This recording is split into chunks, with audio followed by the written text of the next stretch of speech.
I was in a long-term relationship po for 5 years. He was my high school batchmate.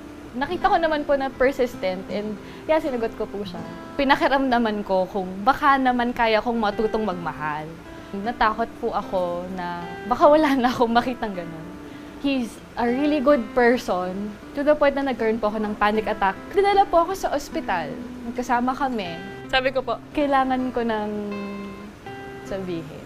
Now, I can do what I want to do with my life na hindi po ako nag-iisip na, ay, anong iisipin ng iba, anong iisipin niya. Kasi everyone told me na ang hirap na sinasaktan mo nang sinasaktan yung sarili mo para lang sa ikakasaya ng iba kung ikaw hindi ka masaya.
Hello mga kapuso, this is Ken Chan, and if you like this video, please subscribe to the Clash official YouTube channel.